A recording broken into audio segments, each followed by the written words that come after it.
One of the most frequent questions that I get concerns chemotherapy. It usually starts out something like, my friend is on chemotherapy for breast cancer, et cetera, how much Kangen water should she drink?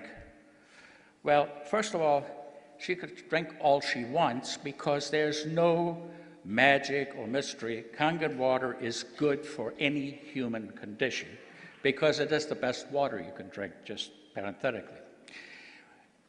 During chemo, many doctors advise that antioxidants be discontinued. Well, it turns out that there's a total myth, and that is completely wrong. The antioxidants do not adversely affect chemotherapy, and it is absolutely shown by a number of studies that no harmful effects occur if you're on chemo and if you are taking antioxidants, whether that be in the form of Kangen water or any other antioxidants. The NIH did 3 separate focus groups on compliance with doctors' orders, and they found that in study groups where people were asked to discontinue their antioxidants, whether they be in the form of pills or whatever, nutritional supplements, only 20% complied.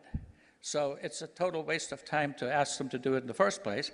And also, a review published in May of 2007 by Cancer Treatment Reviews, 855 studies were reviewed, and not one single one showed an adverse effect of antioxidants while on chemo. And so basically that chapter is closed. If prospective clients and so on ask you about that, you can say unequivocally, antioxidants are good whether you're on chemo or not. Now, what about benefits of Kangen water in patients who are undergoing chemotherapy? Are there any?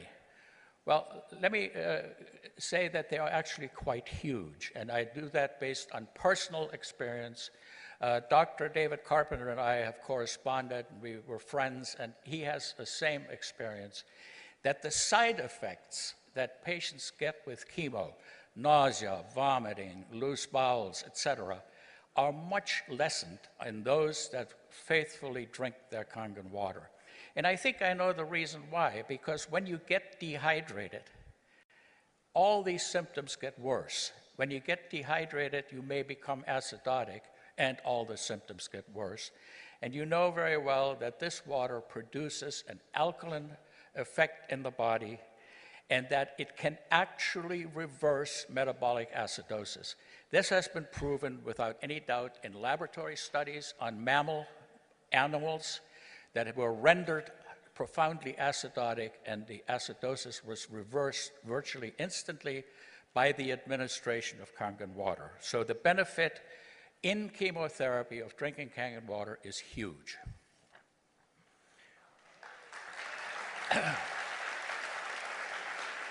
Now, what about radiation therapy?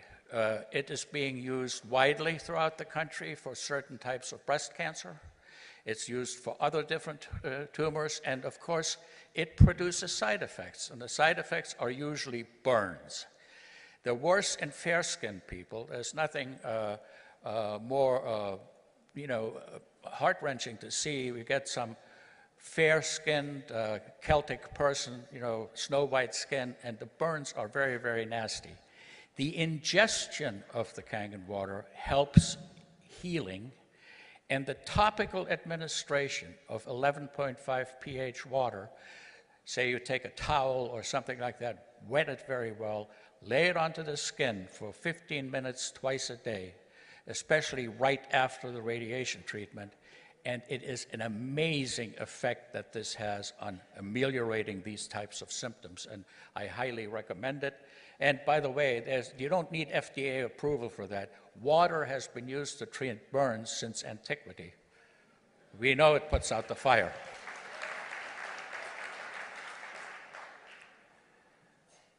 Another question. I have a prospect who has cancer. Will the water help?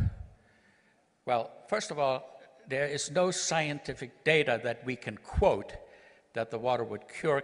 However, because the product promotes wellness, because the product gives us good hydration, and good hydration makes people feel better, people with cancer should drink all they possibly can because it will make them feel better about themselves and also improve their sense of well-being, which is, as far as I'm concerned, the best thing that you can do when you have a miserable disease. Now, here's another question, and this has been battered around a number of times and asked in different forms, which is the following. Can you become too alkaline by drinking too much Kangen water? And the answer is absolutely no way. Our bodies have a very, very efficient mechanism of dealing with acid. And there are two pathways, one through the lungs and the other through the... Now, organ transplants. That's a frequent question. My prospect doesn't want to drink the water because she had a kidney transplant and will think it will interfere with her anti-rejection medicine. Well, let me say this. I don't know of any medicine that Kangen water interferes with. I think that's a total myth. In fact, I have now met 3 heart transplant patients who are in the Kangen water family and multiple people with kidney transplants. And there's absolutely no way in which they have been adversely affected. Water. So, organ transplants, Kangen water, totally compatible. And then there is a list, I'll just tell you a quick list of conditions that I've been asked about and have been asked to advise on how much and what pH water to drink. These are by no means all of them, but lung, liver, and bone cancer, leukemia, melanoma, brain tumors, Hodgkin's disease, pancreatic cancer, colon cancer, stomach cancer, ovarian cancer, uterine cancer, throat cancer, breast cancer, bladder cancer, prostate cancer, and myeloma, and others. And the answer is all the same for all of them. The water is good to hydrate people who are chronically dehydrated, which most cancer patients are. It does not cure the cancer, but it definitely can't hurt, and it might just make you feel better.